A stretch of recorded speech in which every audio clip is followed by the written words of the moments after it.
Tuesday, September 20, 2022. I call this a regular meeting to order at 6:47 p.m. Pledge of Allegiance, led by Councilmember Menchaca. Please rise. Place your hand over your heart. Face the flag. Ready, begin.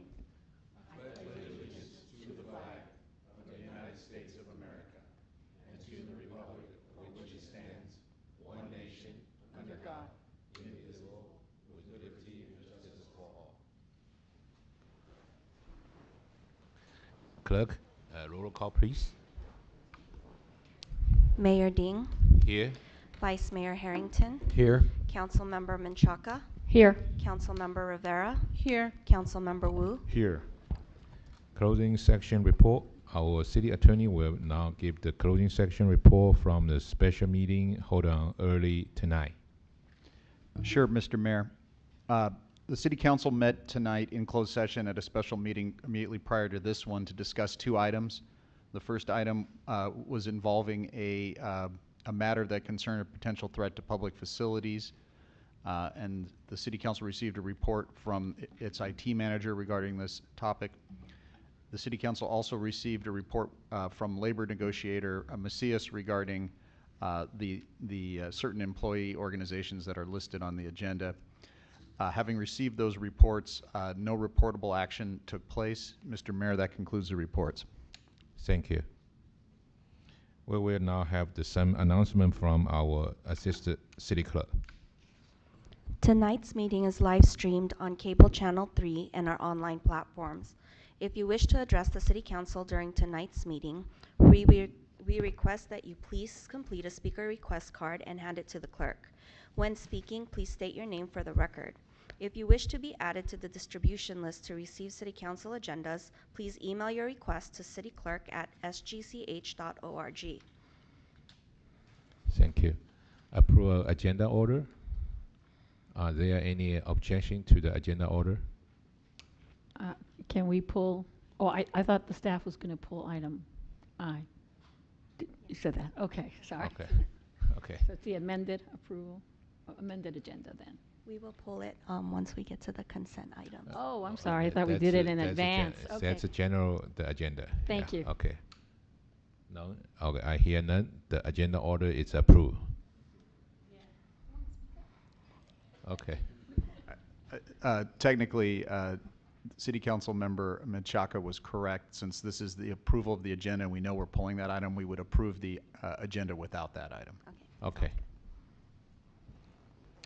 So, go ahead. Yeah. Yeah. Councilmember Menchaca just. So I'll move to approve the amended agenda with item I removed. Consent calendar. I'm sorry, consent calendar. Thank you. Item I. Okay. Yes, removed. Thank you. So you make a motion. Okay. I second. Okay.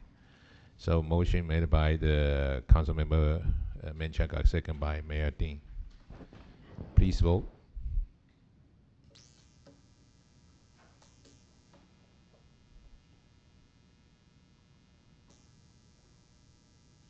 Motion passes by a vote of 5-0. Next item, please. Next item is item 2, presentations. There are no presentations tonight. Next is public comment. This item is set aside for members of the public to address the City Council on items of interest that are not on the agenda but are within subject matter jurisdiction of the San Gabriel City Council. If you wish to address the City Council, please fill out a speaker request card and hand it to the clerk. Mayor, we have one public speaker card that we've received from Deborah Kilgore. Okay, thank you.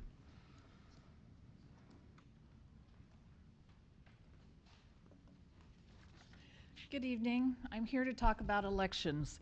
The November election is November 8th of this year, and we have positions that are available for running. So one of the things I want to talk about is there's a tentative candidate forum scheduled for October 19th. So that's where all candidates are invited to come and answer questions that are brought to the meeting from any resident or somebody that might have a question about concerns or what they'd like to see improved. The questions are given to the staff that's handling the meeting, and many times we have questions that are very similar. So the staff at the meeting will be putting them together. So hopefully it will be from 6 to 8:30 that evening. So tentatively put it on your schedule. Right now it's Pasadena League of Women Voters and Colorado Boulevard. So one of our residents has already started this. I went to check last week. And so because I was concerned because we've been late with them a couple times. But it's a real important meeting for anybody that's interested in what a viewpoint for any of the candidates that are running. So please put that on your calendar and we'll keep you updated through the staff meetings. The other thing that I'm seeing is yard signs already not placed appropriately. You have parkways and sidewalks, and there's a limitation of where the signs can be put. But also there are yards that do not have sidewalks, and there is a certain amount of right-of-way. So my suggestion is, if you're putting signs and asking neighbors or people that are supporting you, please ask them to make sure that if they do not have a sidewalk, that they move the sign from the curb 10 feet in, so they're not interfering with the right-of-way. So for anybody I talked with Greg DeVink about that issue when there's no sidewalks. So please be aware of that for all candidates. And that's it. Thank you. Thank you. Any? Mayor, we don't have any more speaker request cards. Are there any members of the public that would like to speak? Okay. Moving on to the next item. Yes. Item 4, consent calendar. All items listed under the consent calendar are considered routine, and recommendations will be approved in one motion unless a member of the City Council or public requests separate discussion. We have not received any requests from the public to pull any items. However, staff has requested item I to be pulled from the consent calendar. Okay. So, any separate, except the pull out of the item I. I see none, so I'd like to move to approve the consent agenda Okay. as amended. I'll second. Okay. Everyone's quiet. Okay. All right. It's a motion made by the council member Menchaca and a second by Vice Mayor Harrington. Let's please vote.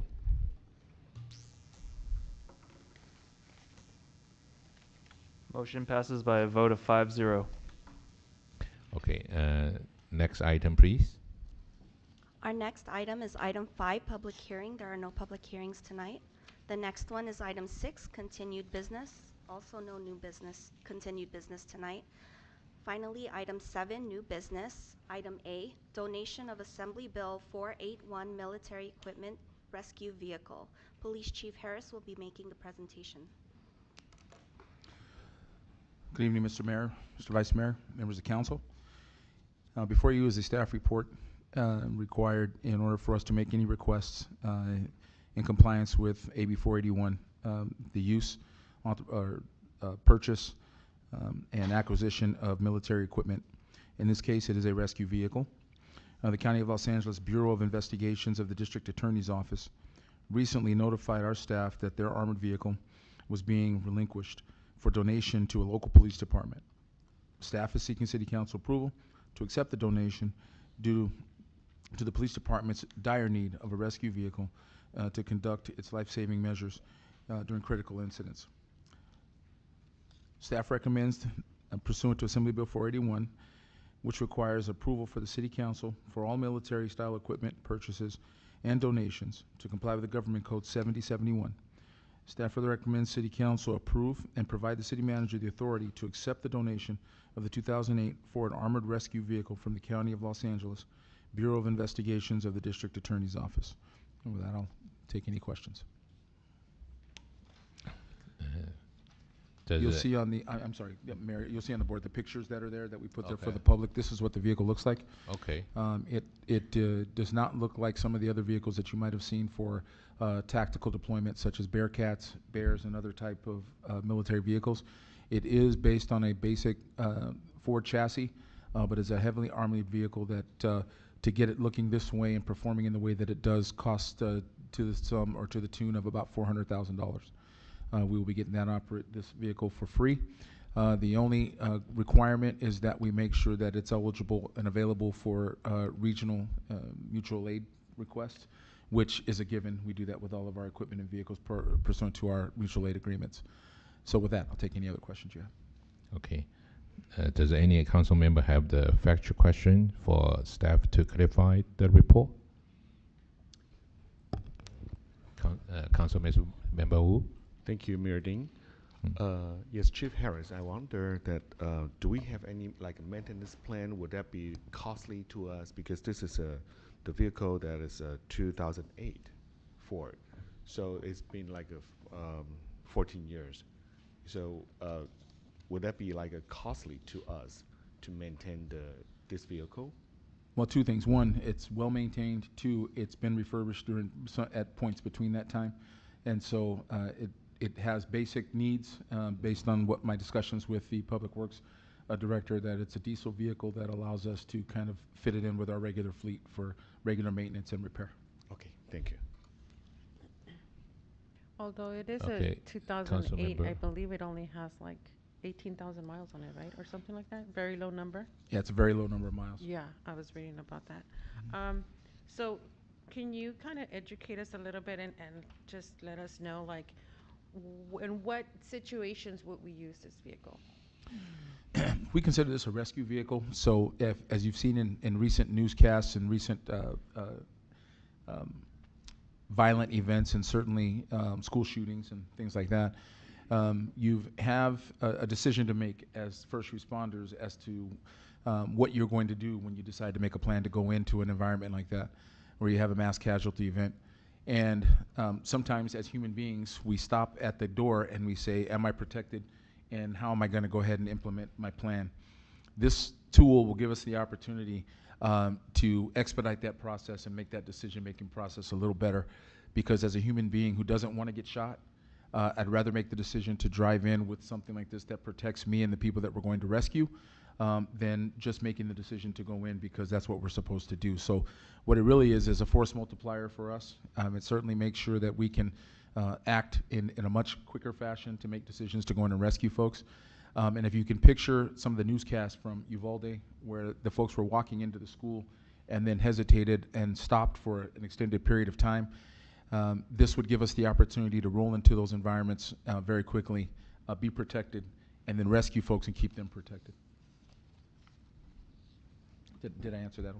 Yeah. Okay. Okay. Thank you. Okay. So it's now time for council deliberation and the discussion. Who would like to start it? Oh, public comments, sorry. Mayor, we have not received any public comments for Okay. this item. Okay. Thank you. So now it's time for the council discussion. Mayor? Okay, Councilmember Yes. Menchaca. First of all, I wanted to welcome our acting city manager / police chief. He is here. If anyone's curious why he's up here, Mark is away on a much-deserved vacation, and so the chief has stepped up. So I'm not sure what to call you tonight, but city manager, police chief, all of the above. King. King, okay. But I wanted to officially welcome you and let the audience know why you're up here. I just wanted to understand why of all the cities, and I kind of know the answer because I asked you. I was just kind of curious, why is San Gabriel getting this vehicle? Because I think it's a great win. I think it's something that really every city, unfortunately, needs now. And if you can just share with the audience why we were selected. Well, I'd like to think that I'm a pretty good police chief in my own right, but sometimes it's better to be lucky than good. As it turns out, I am the president of the Los Angeles County Police Chiefs Association, and in that position, I deal with the executives of a great many different organizations, including the district attorney's office. So often I'm the first contact, or our association is the first contact. And I happened to be standing there when this became available, and their liaison from the DA's office that works closely with us asked me if we wanted it, or if we could think of an agency that wanted it, and I thought about it for a split second and said, yeah, we'll take it.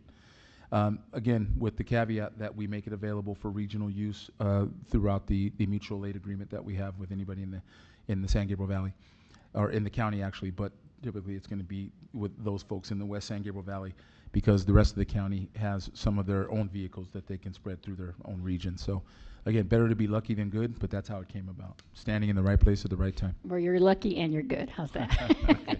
Well, thank you for that, for stepping up to be the chiefs of chiefs of all of LA County.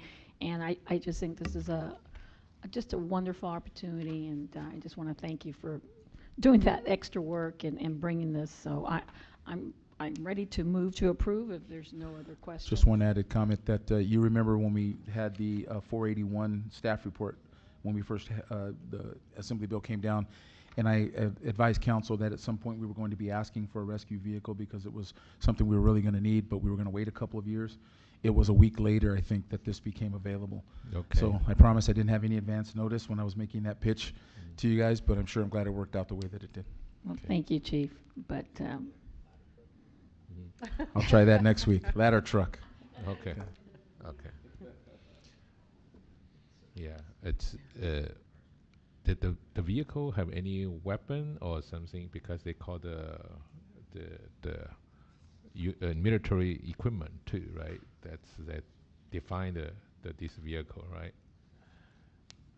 This vehicle does not have any weaponry attached to it. Mhm. It was specifically designed to be a rescue vehicle. We can deploy weapons Mhm. from the vehicle, so it gives us the option to have personally carried weapons, Mhm. rifles, et cetera, that we can deploy from the truck. Mhm. But it is specifically designed for the protection role and the Mhm. rescue role. Okay. Yeah, because I'm interested in it's why they call the military equipment. So.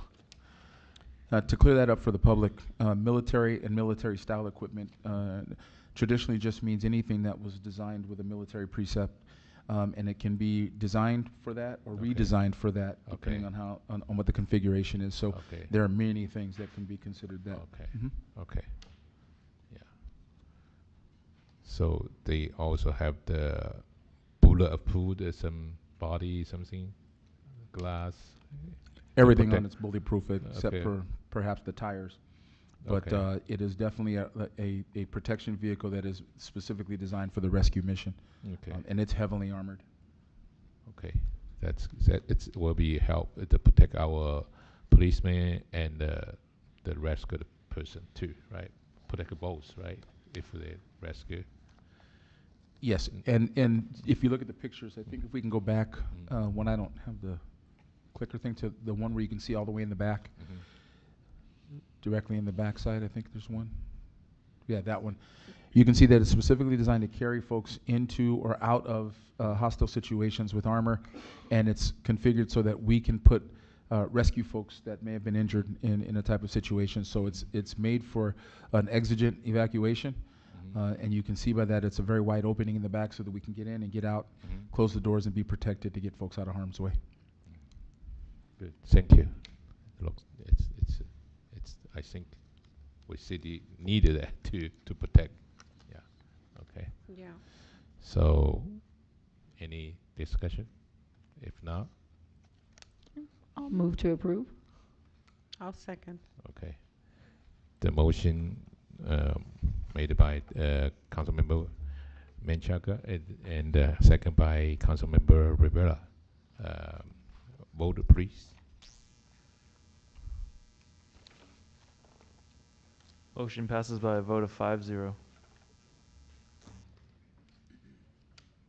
Okay. Next item, please. Next item is item B, discussion regarding the internal prosecution, misdemeanor, and other quality of life crimes. Police Chief Harris will make the presentation. Mr. Mayor, Mr. Vice Mayor, members of council, before you have a discussion regarding, or a staff report regarding the discussion of internal prosecutions of misdemeanors and quality of life issues. On April 19, 2022, City Council received a presentation and report from staff regarding alternatives for prosecuting local misdemeanor crimes.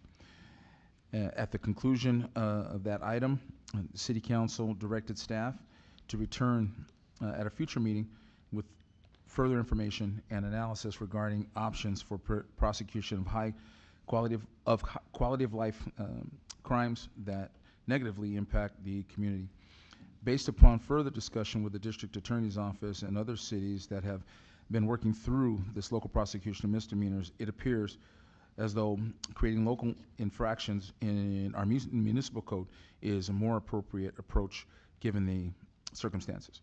Staff is seeking direction from the City Council on how we can proceed with that particular item. The recommendation is that we would like City Council to discuss the staff report and provide options for the local regarding options for local prosecution of misdemeanors and other quality of life crimes, and provide direction to staff on how to proceed on this item. And with that, I'll accept any questions. Okay, thank you, Chief. And does any council member have a factual question for staff to clarify the report?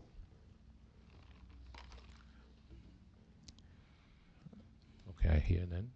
And Assistant City Clerk, do we have any public comment? Yes, Mayor, we received an email from Dr. Chastity Jennings Nunez, Okay. and the email reads as follows. To the City Council, City Manager, and City Attorney, I want to thank the City staff for providing a factual and informative report. If it was reviewed by the City Council, it provides all the information needed to end this discussion tonight. An internet search before the April 19th City Council meeting made it obvious that San Gabriel would not be able to proceed with prosecuting its own local misdemeanors. DA Gascon was never going to allow the chaos of 88 different cities prosecuting misdemeanors independently. I said this in my public comment on April 19th, and several $1,000s in staff and attorney time, and months later, the staff report confirms this. It would make a minimum budget of $200,000 to $400,000 to prosecute misdemeanors locally, and the District Attorney's Office will not provide the needed approval. The city staff then investigated the feasibility of changing the laws in San Gabriel to make it easier to prosecute residents, to increase the number of police interactions, and to further burden residents with fines and incarceration. These prosecutions have been shown to disproportionately affect the poor, immigrants, Black, Latino, and other ethnic minorities. They have not been shown to make these communities any safer. The current municipal code has been sufficient for years, so why are we looking for ways to lock up and fine more San Gabriel residents? The entire discussion was entertained after Councilmember Harrington followed a handful of cities whose leadership seemed to have personal objection to crime justice reforms aimed at addressing the gross inequities in our current judicial system. Their hope was that the attempted recall of Gascon would be successful, but the performative act failed miserably. Why? Because just as it was the democratic process that put Gascon into office, the people of Los Angeles trust in the democratic process to remove him from office in 2024 if needed. Tonight, I hope that the council members are prepared to act independently and in the best interest of our residents, enforce our current laws, cease wasting money and staff time, and decide not to pursue this further. Sincerely, Dr. Chastity Jennings Nunez.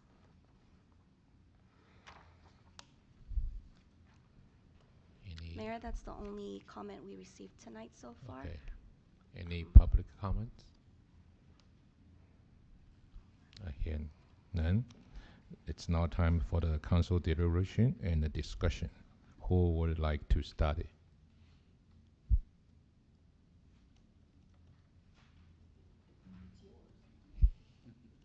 Okay, Vice Mayor Harrington. Thank you, Mayor. So I think from just viewing what's going on in the general LA area, we all know crime is going up. And you know, there's always been the broken windows theory, if anyone's ever followed that, very successful in New York. It reduced crime significantly when they had one of the highest crime rates after the mid 80s, 90s. It was really high. that was reduced significantly.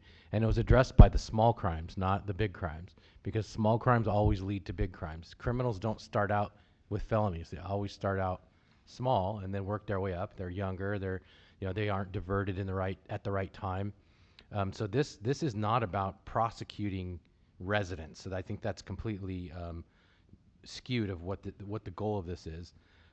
We have a derelict prosecutor that will not prosecute and won't allow his prosecutors to prosecute. So we're desperate.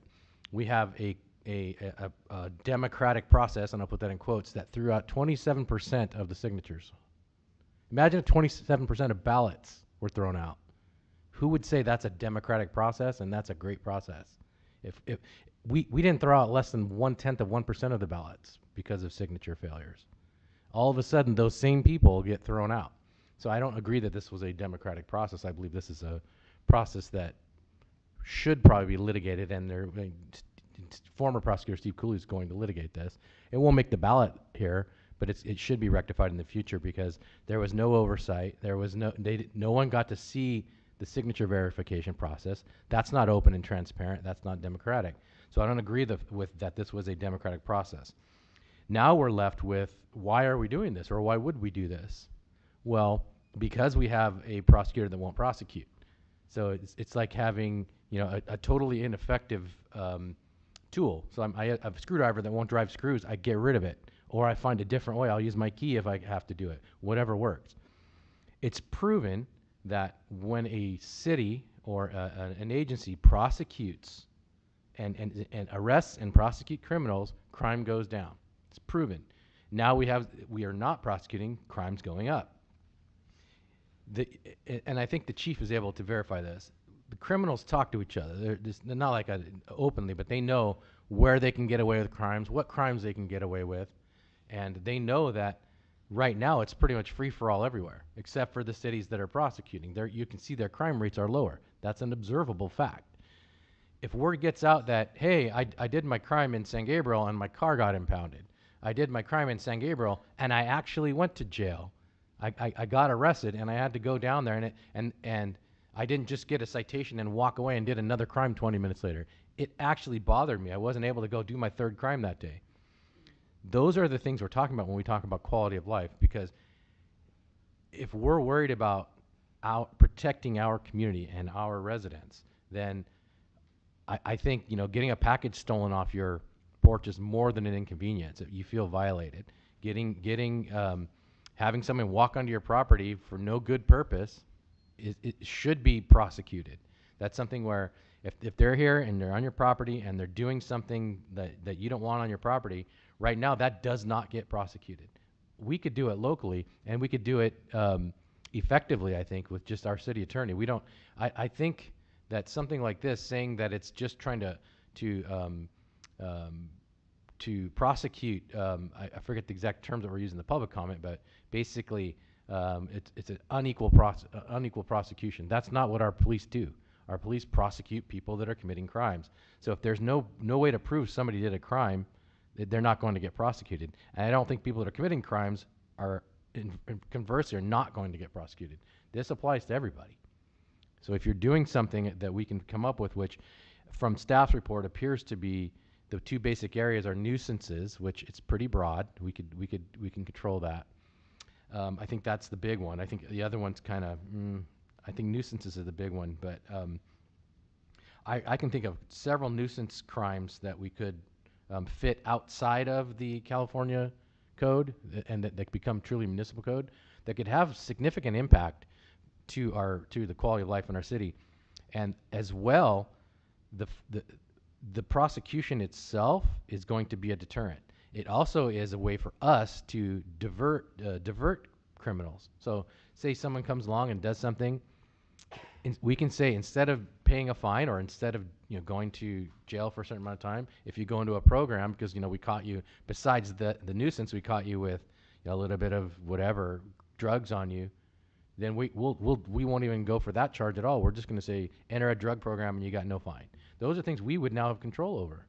We as a prosecutor, our city attorney could have a program set up. I read about how, and I've actually spoken to both Redondo Beach of Redondo Beach about how they're doing it, and was it Manhattan? And Manhattan. Yeah, so I spoke to some of the council members. Hermosa, yeah. I know it's one of those beaches next to them, but I've spoken to some of the council members as well as staff, and it's been very effective. Obviously, we can't do what they're doing. We've been prevented from that because, you know, the district attorney doesn't want that. But we can do a small piece of that, and it's nowhere near 200,000. And we can come back and say, here's what we can do. How much would it cost us? And what's being lost here is the cost of crime. We're not looking at that side of the ledger sheet. We're only saying, what is it going to cost to prosecute? There's statistics that will tell you this crime costs the city this much, whether prosecuted or not. This type of crime costs the city this much. And we can see that, you know, if we got 1,000 of those a year happening, and the cost is a multiplier of, let's say, 500, that's $500,000 worth of damage being done to our residents. That's just one type of crime. And let's say we have 500 of another, and the cost of that is $5,000 on average. Then we're saving, actually, our community a lot of money by investing a little bit into prosecution, the cost of the prosecution. And we're actually, believe it or not, investing in the people that are committing the crimes, because now that interaction with them, rather than getting away with something and continuing down that path, they don't get away, and maybe their life changes. Maybe they do improve their life. So this isn't about punishment even. It really is about protection. And hey, we get that interaction, and then all of a sudden we can help somebody. We have, without that tool, that person continues to do those crimes, and they continue on to bigger crimes. They graduate. They graduate to bigger and bigger crimes. And I think any police officer is going to tell you that. They run into the same people over and over and over. It's not all residents doing this. There's a very small percentage. It's something like less than 1% of criminals or less than 1% of people are doing 90% of the crimes plus. And so if we are able to stop one of those people, it's like a factor of 10. You're stopping a huge percentage of what's going on. And maybe we do get that, you know, every once in a while we get that person, and they do wake up and say, you know, this probably is not the best thing to be doing. So I think it is worth pursuing what we can come up with creatively, saying these are quality of life crimes that are outside of what the statute is prosecuting. And we, you know, sometimes we have to work with the tools we have. We've had a lot of them taken, and now we have to figure out what tools can we use. So I really think this is, contrary to what the public comment, it is very productive, and we have the opportunity to put our money where our mouth is and actually do something to protect our residents. So I strongly support going forward and seeing what we can do. It does not cost much for the chief and the city attorney and the city manager together and say, City Council, here's what we think we can do legally without challenge, because there are some things in here that say they're pretty much without challenge. And here's the type, the chief will know how many of these interactions we have a year that right now we're currently letting go, that potentially we can get some prosecution, some diversion, and possibly recouping some of those costs. And prevention. The thing we're never going to be able to know is how many crimes didn't happen because we do this. So thank you. Thank you. Councilmember Menchaca. Thank you. Well, thank you for that very passionate speech, Vice Mayor. And generally, I agree with you, but I have some more questions, so I'll get there eventually. But I wanted to, first of all, just clarify that there's no vote tonight. That is simply direction. Is that correct? Okay.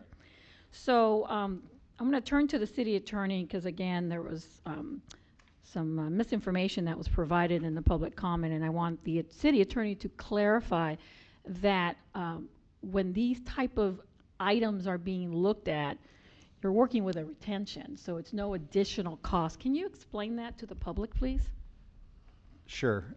My non-special matters legal services are provided under flat rate retainer. So that means that when I'm doing a report such as this one, or my staff is, or other attorneys, that doesn't cause any additional charges for the city to be incurred. Likewise, I guess I could add that if the city council were to give direction tonight to develop a change in local ordinances, such as described in the memo, that would also not cost the city anything until you actually started enforcing it, obviously. Okay. Thank you for that clarification. I wanted to make sure everyone heard that directly from you.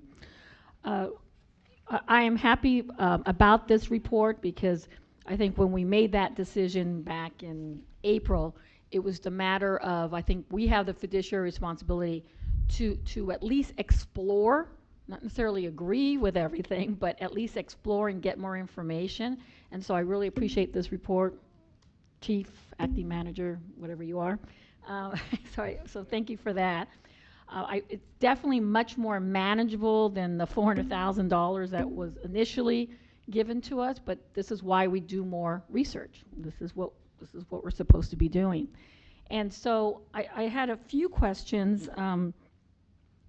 First of all, well, I guess I'll go back to the city attorney and the police chief. How would this exactly fit? So if, let's say, we decide to just focus on let's just focus on the infractions, would that be something we would be working with our city attorney, or do we hire someone from the outside? How is logistically, or is that something you would clearly provide if we move forward tonight? But I'm just trying to understand the city attorney, or do we work with other attorneys if we decide to change our code and to start prosecuting? How does that work? I think as we started to narrow our focus as to what we were going to do, and we found out what the rules were going to be from the DA's office, we kind of narrowed it down to put it back in our local wheelhouse, in my opinion. I think with the limited cost based on the smaller number of things we'd be looking at, that would certainly be something that would actually work better if we're working with our city attorney, our current city attorney, and their capabilities of taking care of that, as opposed to what that larger element would have been, where we might have been looking for specialists because we had so many different crimes we were looking at. I think this narrows it down a little bit and actually gets to keep it in-house, and we can do a much more effective job of managing it. Do you agree with that, city attorney? Keith? Yeah, I think that's right. We currently have a contract with the city for enforcement, for code enforcement that we do already, and so I imagine we could probably we could add this to that portion of the contract and give you a budget for that if that's what you guys were inclined to do.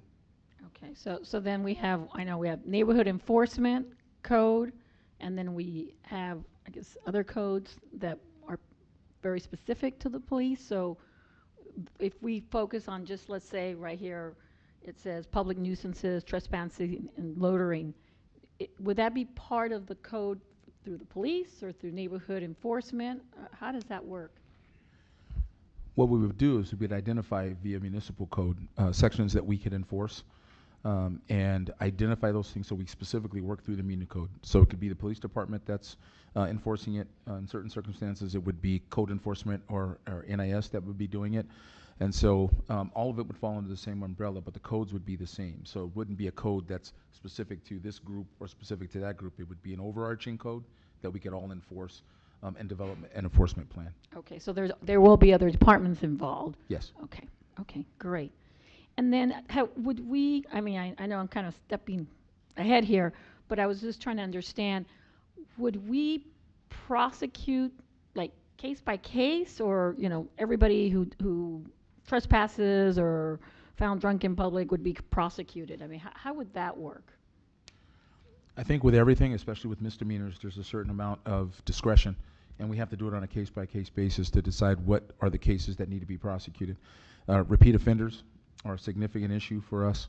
The severity of the crime, even though it's called a misdemeanor, there are high misdemeanors, and there are others that are, you know, almost virtually non-existent. So we would have to take a look at that, and our enforcement plan would involve all of that, making those solid decisions at the field level, and then at the supervisory level as we move through, to make sure that we're putting the people in jail that need to be, diverting the people who need to be diverted, and making sure that we're paying attention to the whole of the quality of life component, and not just one element of it.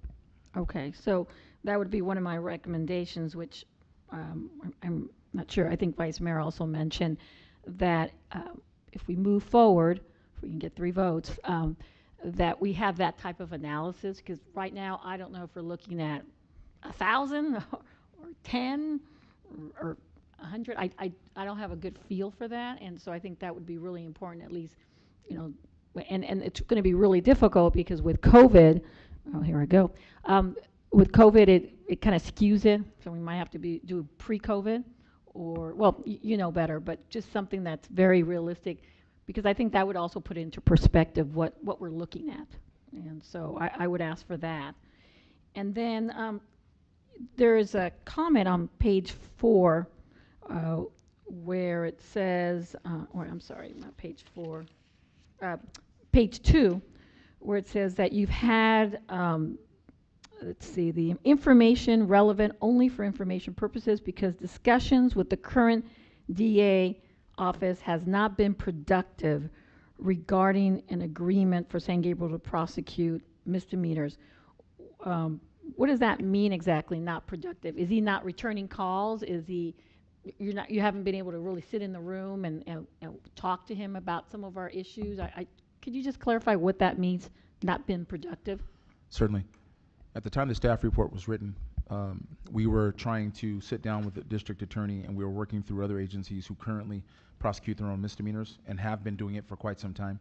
Those agencies, the 10 that do it currently, got the authorization to do it prior to the incoming of this particular DA. So when we wanted to sit down and have the discussion, the DA was looking at it through the lens of, in my opinion, delay, trying to figure out exactly which way they were going to go. When all of these things were pressing issues as far as we were concerned, and we were not really having the effective communication that we needed to have at the time of this staff report. Again, we worked through the liaison with the LA County Police Chiefs and the liaison, which kind of dialed up the volume on that a little bit, and we were able to kind of talk to them a little bit more. But in the end, what the word that came back was that we were not going to get authority. The government code grants that authority to the district attorney, and we were not going to get that authorization to do it. Hence the new direction, and that is trying to find those things that are the small issues, as Councilman or Vice Mayor Harrington has said. The smaller things, where you get rid of the small things so we don't lead to the big things. That's kind of where we've refocused. So at the time this was written, that was poignant. Today, we've already received the fact that we're not going to be able to get the other misdemeanors prosecuted through the DA's office. So we're going to be laser focused where we don't need the DA. Yes. Okay. Okay, great. And then, and I'm sorry, Councilwoman, the DA's office will still prosecute all the other misdemeanors and state offenses that we arrest for. We are simply talking about now getting in the direction of prosecuting those quality of life issues that we can regulate through Muni Code, and that significantly shrinks that down. So the DA will still be doing the other misdemeanors. We're looking to do just the ones that were designated. Yes. Yes. Responsible for prosecution. Yeah, well, what's still local, we can at least have some control over. Yes. Let's see. So this plan, has other cities been doing, I mean, is it feasible? Because I'm wondering if all of a sudden we'll become a target of the DA and are like, well, look at them, they're prosecuting. Is this plan feasible? Are other cities doing the same thing, just being, taking over what they can? Or are we the first ones to kind of have this path? Well, this has been an ongoing function for a lot of code enforcement in different cities. Code enforcement in other cities have been doing it for a long time, prosecuting their misdemeanors. It's a city by city kind of thing that you have to look at, but for us, we never did that here from a police department perspective. And remember, the impetus was behind getting our state misdemeanors prosecuted. That's how this whole thing started. And we narrowed it down to just having a better idea of what are the real core issues that we can have some control over, given the limitations. And we think that some of these, the nuisance issues, the trespassing issues, that will give us some teeth to the quality of life piece. Nobody in the city wants to have their stuff taken. Nobody wants people squatting on their property. Nobody wants the gateway stuff that leads to the more significant police contacts and significant crimes. And so this is something that's already been in effect. We're just late to the game in a lot of instances because we just weren't looking at it that way. Okay. Well, that's what I wanted to know, if we can model model the process by looking at some other cities. Yeah, and let me just add that when we come back with specific recommended changes to the municipal code, we're talking about going down a well-trod path on these items. Similar to what other cities have done. We're not talking about cutting edge stuff where we're... That's what was my question. Are we the trailblazers? If not, then No. makes it so much easier. And you have other cities that you've worked with. So you have that expertise already, your office does. That's correct. Okay, great. Right. And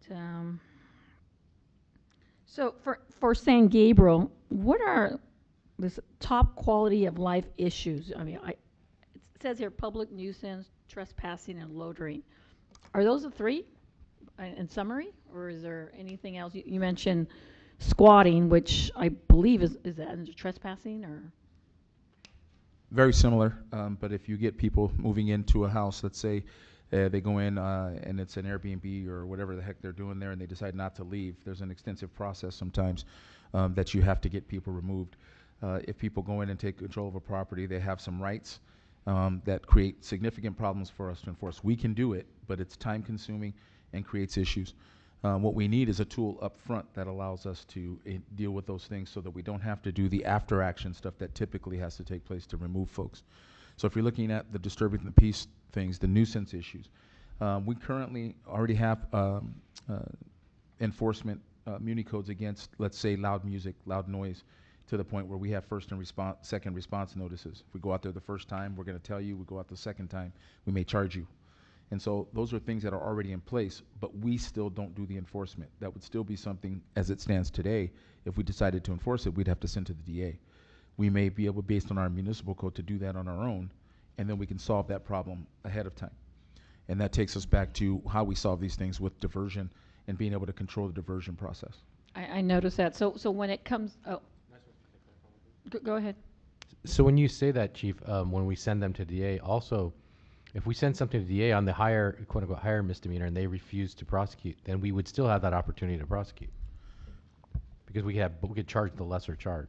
Yeah, I think there might be a sticky wicket if we take it there and try to get them to charge it and then they don't, and then we try to prosecute it. But if we send two different things and they don't prosecute either, we can still have that fallback. We still have the opportunity to prosecute it ourselves. Okay. Let's see. And maybe I'm repeating myself, but I do want to see a cost analysis. So not only, what kind of offenses are we looking at, what codes do we need to change, but also just the cost analysis. How much is this really going to cost? Obviously it's just an estimate, but it'll be a far cry, I believe, from the 400,000, even the 200,000. So at that point, then we can, as a council, decide, is this something we want to continue on? And and then the infrastructure, you kind of went through it, but we don't need an outside, we don't need to establish a separate department. We kind of have the infrastructure already in place between the city attorney, neighborhood improvement services, the police department. So it would just be bringing everything in-house. Nothing has to be rebuilt or created.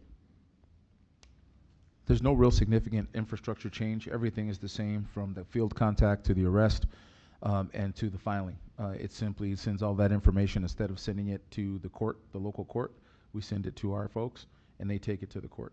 Typically we would send it up to the DA and have them file it. Now we just send it to our district or to our city attorney and they file it. That's the only difference. Okay. Okay, great. Well, that's all I have for now. So I think I've made myself clear. I would like to move forward with this. Thank you. Councilmember Wu. For me, just a question. Okay. In a case where it would come back to be relatively expensive for a small city such as ours, have we thought about doing maybe like a regional prosecutor that would also maybe reach out to cities like Alhambra or, our surrounding cities that would be able to, or would be willing to share that cost? Because I know Alhambra kind of has same problems going on too as us. I don't know what their take on it is, but is that something that we can actually look at too? That could be factored into the process. I have to be honest, I don't think, given the new direction, that we're going to be exorbitantly expensive. We've kind of dialed that way back, but it's also always feasible for us to involve other folks on a regional level. We'd have to evaluate that during the process and make sure there weren't any pitfalls with getting into this with somebody else, but we can do that. Because I just see like any thousands is to some people in the city is just going to be too much, no matter how much it's always going to be too much. So, I mean, if we were able to kind of like look at another model where we can share that cost with other cities, that would make it, less expensive for us. Is that something that we would be willing to look at too? And we can take a look at that and then make recommendations. Yeah, okay. Thank you. Councilmember Wu. Thank you, Mayor Dean. So, a couple of days ago, Chief, I have, when I drove down from Pasadena on Garfield, and just right on Commonwealth, I saw one of the police car is from St. Gabriel. And I know that officers, I wave my hands and say hi. Then after that, I have a chance to talk to the officer, and officer said, well, that day I saw you. Well, we just sent one that we arrested him, and we sent it to Alhambra. So that means someone got arrested and just sent to the jail. So I think that many of our residents, they don't really know the whole process. So can you just explain to the public that the moment someone get arrested by St. Gabriel Police and sent to Alhambra, and usually how that happens? And for example, they'll just get released right away, or because, for example, I have talked to the officer, well, that gentleman get arrested. Did he get released right away? And he left. He didn't answer me that. I think that is many concern from our local, voices. They said, well, if anyone just been arrested by our police and will be released from another place almost immediately. So there is no means for law to exist here. So usually, what is that circumstance? And if we are going to change the municipal codes, anything will be changed under that circumstance? Well, I don't think the municipal code path that we're looking to take will change the arrest process, the booking process, or the criminal adjudication process per se. That's all part of some of the ideas of reform that folks are bringing in. The normal process would be we would arrest somebody for a misdemeanor, we would transport a misdemeanor or felony, we would transport them to the jail. We have our own jail, but it's currently not in use, so we used Alhambra on a contract basis. We take folks to the jail, and then they have the opportunity to post bail to get out on most offenses. And that has been the traditional way that it happens. Sometimes there's cases that are so minor that they can be released on what's called OR, their own recognizance, and they can be released, and that should still be an effective tool in cases where that's feasible. The problem is that even on the cases where we know that people should stay incarcerated or at least have a bail, that's the whole purpose of the bail, that they're being released because of the new way that the district attorney is looking at this stuff. And that creates, as has been said, a likelihood that that person who's released is going to go right back out and commit more crimes. What it does to the public and to the law enforcement professionals is it sends a message that why are we doing this work? And then people walk out of jail. It just doesn't make sense. We have to fight that inclination to not do our job, and we're doing, this police department in particular is very professional at making sure we go out and still conduct our business. We still make arrests where arrests are warranted, and still put people where they need to be until the next phase in the process makes a change. And that would be either the DA's office or a judge at arraignment, et cetera. So the hill we have to climb is making sure that every other element within this process does its part. And as it stands now, when it gets to the DA part of it, that's not being done. Thank you. And I don't know if this is the right question to ask, but since we don't have jail here, and we have to send it to the contract jail, which is in Alhambra, so if we have internal prosecutor, so our prosecutors still can do some, like prosecute that person if needed? I mean, even DA decided not to prosecute that person. It doesn't change the process. It just doesn't changes change who it is that's filing the case and pursuing the case to prosecution. So the process will still be the same. If that person still has to go to LA County Court, Okay. but instead of having at the prosecutor's table the DA, at the prosecutor's table will be our city attorney.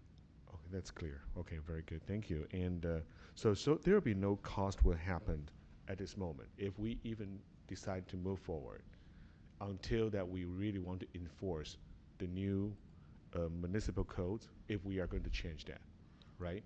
I'm sorry, are you talking about the cost of The researching cost the of- process and all right. that? Yeah. I don't think that there's very little, if any, cost. You heard the city Yes, attorney that's talk right. about what it is that we do based on the retainer for them.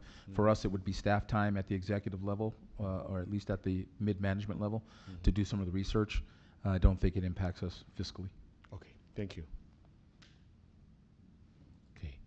So just want to clarify that, so if we can use the DA to prosecute this misdemeanor, so just that's lucky if based on current situation. So if he can prosecute, if not, we still continue to use if we change the code, the city attorney can prosecute the criminal. Yes, and we have to keep in mind that elections occur, Mhm. and this DA may not be the DA forever. Mm-hmm. And whoever the next DA is will have to deal with whatever that DA brings Mhm. to the party. So the idea is to create a circumstance and an operation here within the city that we have options, that we don't have to come and revisit every time there's a nuance in the prosecutor's office. If we're putting something together for those cases that we're talking about, the nuisance cases and those, that can be something in perpetuity that allows us to have the tools to take care of the business. All it would do is fluctuate with regard to amount, maybe. If we're very effective and we don't have any of those crimes, then the city attorney's not going to be that busy.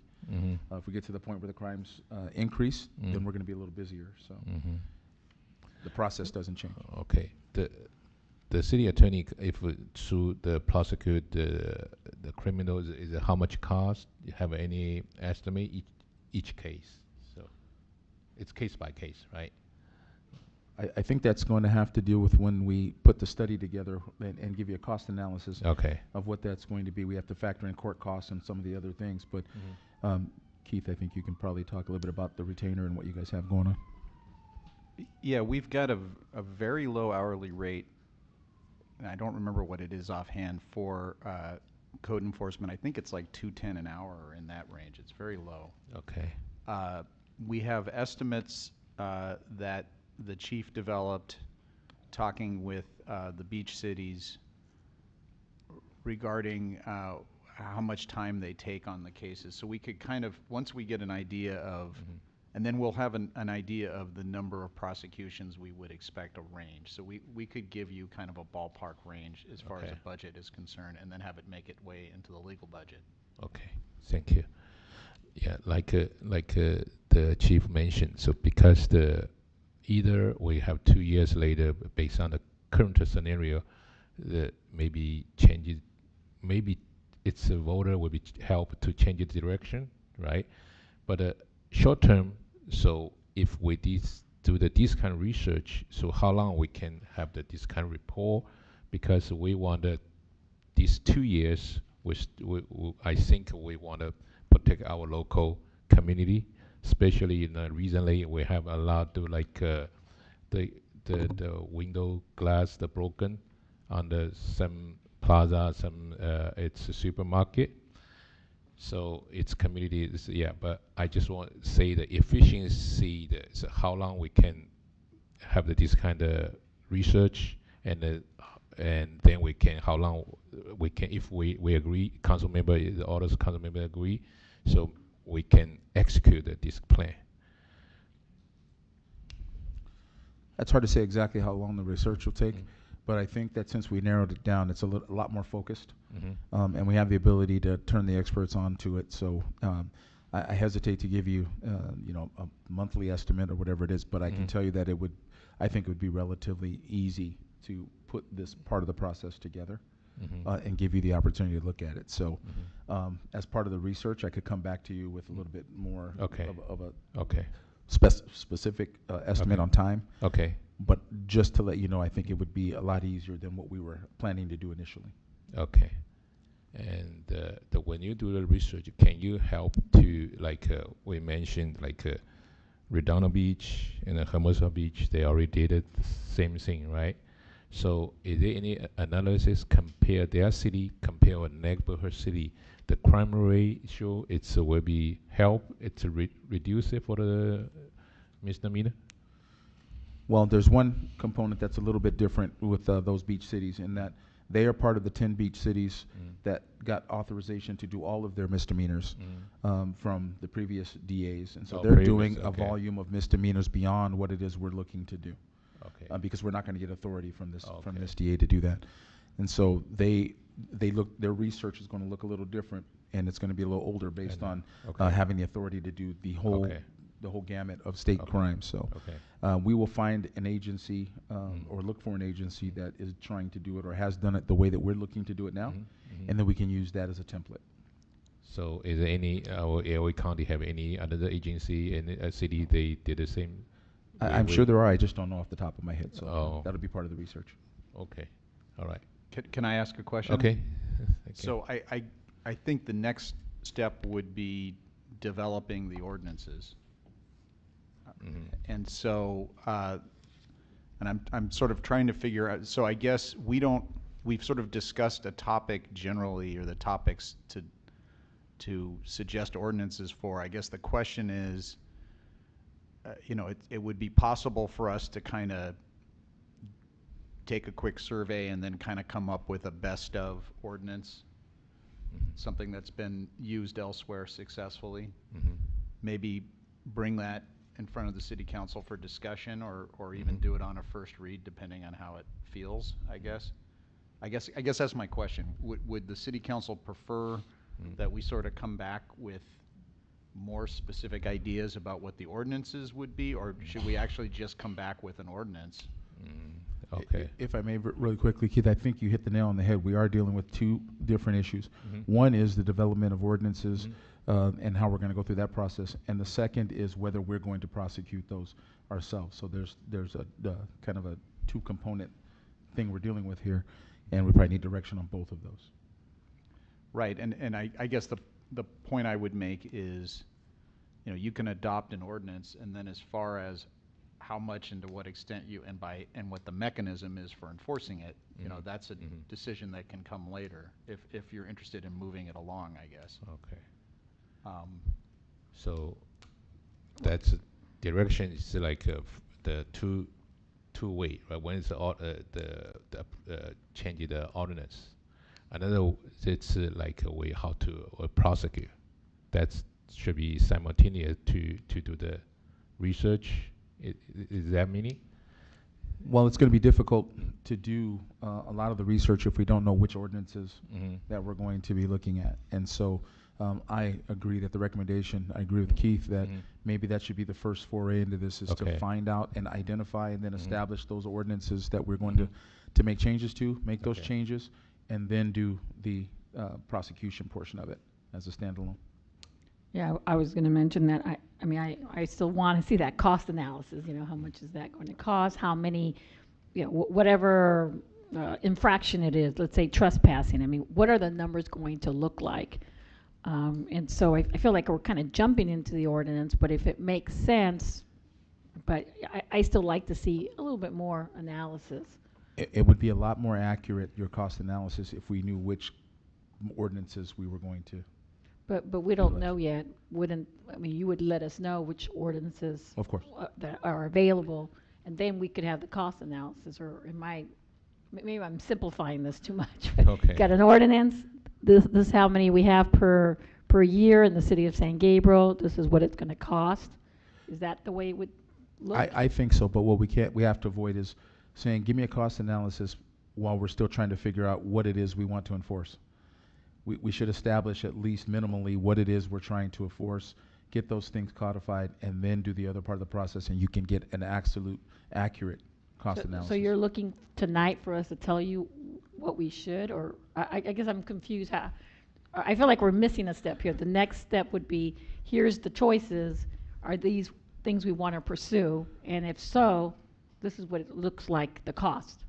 I think based on what Keith is talking about, perhaps the ask tonight is to give direction on establishing the ordinances, and whatever that process might entail. Let's figure out what ordinances we're going to be enforcing or that we wish to enforce, get that process nailed down, and then come back to you with a cost analysis once that's done.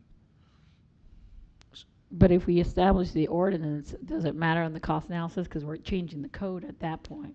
Well, you don't have to get to the point where you've adopted it. I guess what I... It doesn't cost anything for the city to prepare a draft ordinance for discussion.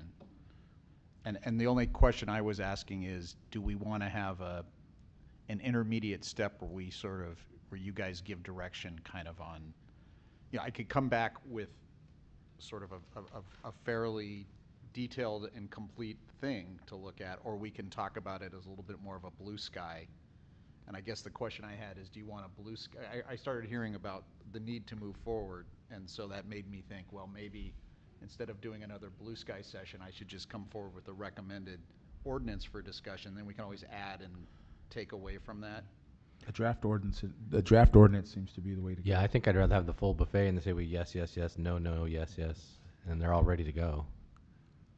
So the draft for the future ordinance, that's not really cost the fee, right, for the city attorney fee. Correct. That's still, okay. that would all be under the retainer. Okay. So, so I guess to answer the question of when, I mean, I would shoot for either the second meeting in October or the first meeting in November to come back with something. So we don't have a meeting in the, do we have 2 meetings in November, or is it, because with Thanksgiving, I forget what we do. I think we have 2, don't we? Do we have No, 2? we have Okay, two. so. Yeah, well, It's yeah. December that we only have Yeah. 1. Okay, I'm sorry, it's December. Okay, so, I mean, that would be a quick turnaround if you can do it that quickly. I mean, that would be the goal. Okay. Actually, November is possible because the first meeting is on November 1st, Trial, I mean. and the second meeting is on November 15th, Okay. before the Thanksgiving. So by November Yeah. 15th would be more realistic, Okay. Keith? I'm gonna shoot for the October date. Okay, and see what, great. See Okay. what happens. Great. Okay. And then bear in mind that then we would have to start the process of adopting the ordinance, which would be, even if we had direction at that point, we would still then come back with the process. So we'd have 2 more meetings, and then it would be effective 30 days after that. So that could get us on track to have something in place near the beginning of the next year. Which Okay. would be nice. Chief, can your department work with this timeline? Because you're going to have to work with Keith and his department. Absolutely. Okay. What we could do is, just spitballing this, I guess, what we could do is, if we have the next meeting, we've got a head nod on the ordinance. So at that point, staff would be directed to come back with the ordinance on first read. At that point, the chief would be in a position to give you an estimate as to the cost of enforcement. So that can be an element of the presentation on first read of the ordinance. So you would have all the information before you actually started the process. And then, of course, you've got a second read, too. Okay. Okay. questions. Yeah. Thank you, Mayor. Vice Mayor Harrington. A couple things that the discussion has brought out in my mind, back to Councilmember Wu's point. Right now, phenomenon across all of Los Angeles is the catch and release, as well as the catch and not even do anything. Like, they're not even cited on the spot because they're not the police are getting discouraged because unless it's very heinous, they're not even going to bother citing the person. And that's when I go back to the small crimes. If the criminals know they're going to get at least inconvenienced as to having to go down to Alhambra when they do their crime in San Gabriel, that stops 4 or 5 hours of their crime spree that day. It really does, and that can save 1 crime or 2 crimes they might have continued to commit that day. So yeah, so and then they're going to say, man, next time I'm not doing it in San Gabriel, I'm going somewhere else because they're not bothering me in other cities. They're only bothering me in San Gabriel. So that's one factor. And then the other thing about this goes back to the comment about the public comment. I wanted to ask the chief, how does this affect our ability, for diversion rather than relying upon the district attorney who's not prosecuting these things, because there can't be diversion there. So how could we help? Because I'm imagining helping people. I'm not here to punish people. I'm here to help people. That's the whole idea of law enforcement and criminal justice is to reform these people. We're not trying to. It's not only punishment. So how can we help diversion? Well, we have to first understand where the diversion part of this is, what condition it's in today. Right now, there is no diversion happening. We don't have the diversion components, either pre-arrest or pre-booking, as far as diversion is concerned. So when folks are arrested, they're not being diverted. I met with the LA County Office of Reentry and Diversion, and we had a long discussion. They came in and talked to our group, the association with the chiefs, and they're trying to find ways to get people diverted. But in order to have a proper diversion program, you have to have something hanging over folks' head in order to make the diversion work. If you pre-arrest and have a diversion and you don't arrest a person, there's nothing that we have that can force them to go to the diversion. The people who want to go to the diversion will go, the people who don't won't, and they'll become additional problems. Pre-booking is the same way. If you do a pre-booking diversion, you arrest them, but before you book them, you say, okay, we're going to send you to diversion. That's not going to work either. And so you have to be able to hold it over their head, and that's not what's happening right now. If we're doing those ourselves with the few crimes that we're talking about implementing here, it gives us the opportunity to control the diversion for the local circumstances. And so if we partner with people who are doing the diversion things, we can then control that on our own without any input or impact from the DA's office or anyone else. And that's the strongest reason sometimes to do these things when you're talking about including reform with a changing of process. Is making sure that where there's a diversion, it's a strong diversion program. So not only the people that go to jail need to go to jail, but the people who don't need to go to jail can be diverted, and we can keep them from violating the rules and maybe ruining their own lives in the process, especially with youngsters. So it's a very important piece of this pie that we can control, especially if we're doing the prosecution. Thank you. Thank you. Appreciate that.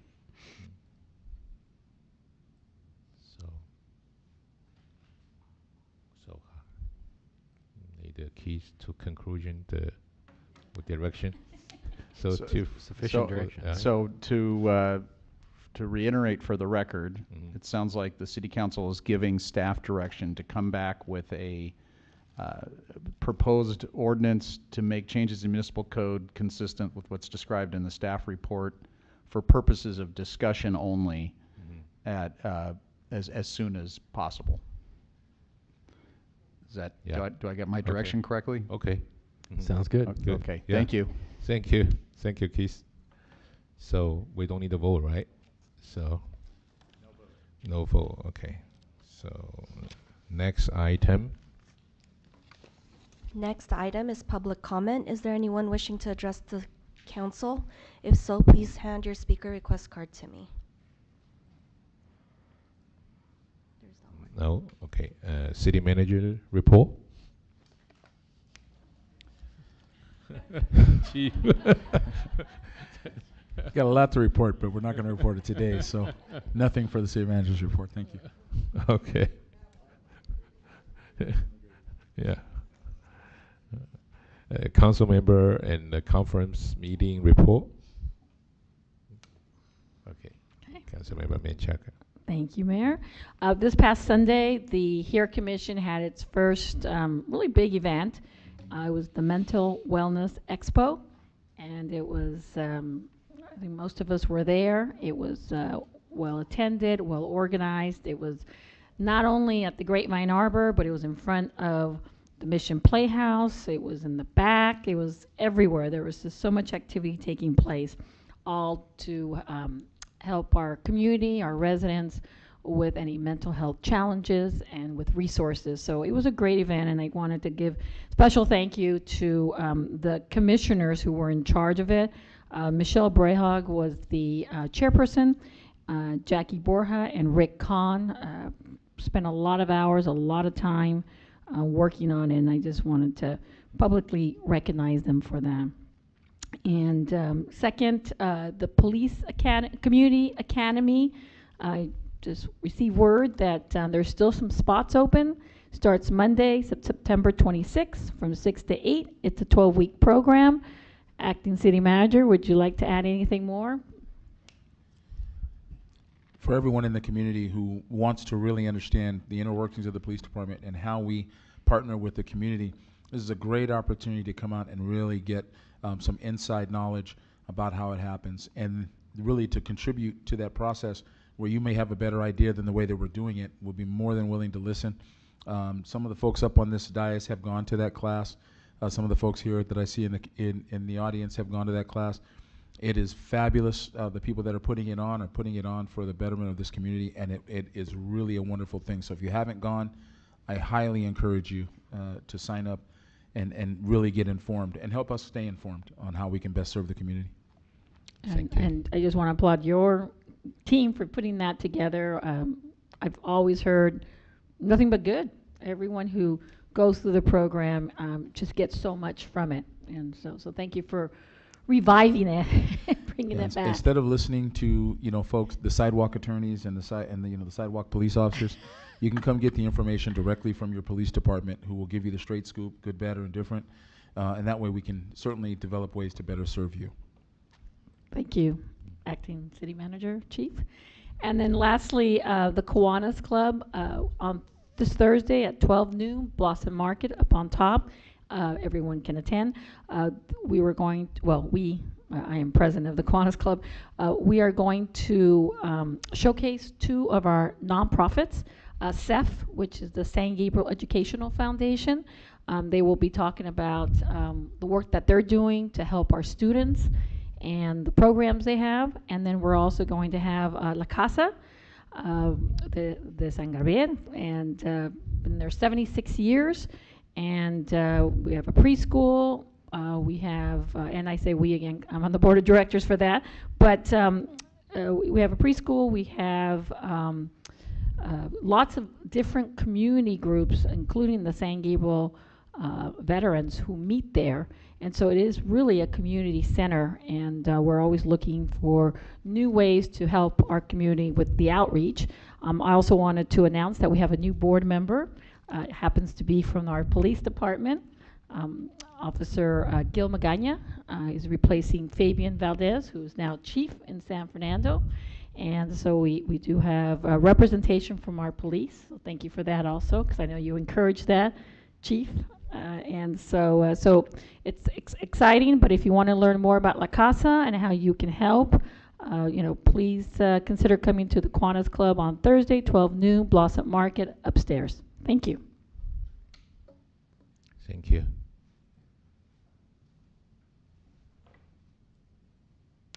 Okay, Councilmember Rivera. I also attended the Mental Health Awareness Fair. I also want to say thank you to the HEAR Commission and our city staff, Matthew and Rebecca, that worked really hard to put this together also, along with the HEAR Commission. It was flawless, like literally was flawless. Everything was so organized and so great.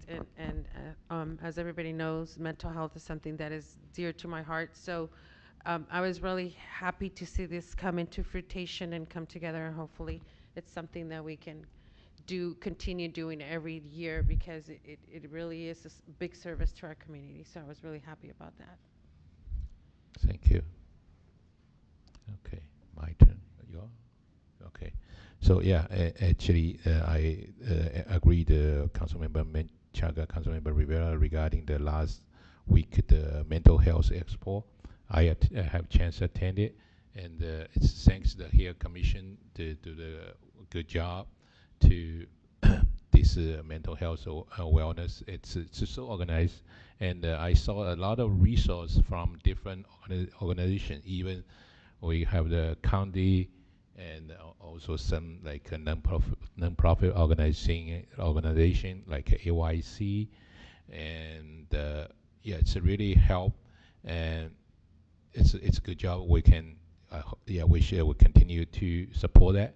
And by the way, I also like talking about the chief and the Vice Mayor Harrington regarding if it's the teenage or young age, if they have something like a misdemeanor, we have to do some diversion, this kind of education at wellness, the education for them too.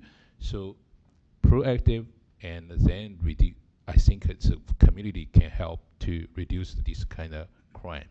So I think both we need to moving forward. Maybe we can suggest to the HEAR Commission to continue to do that too, to help our community.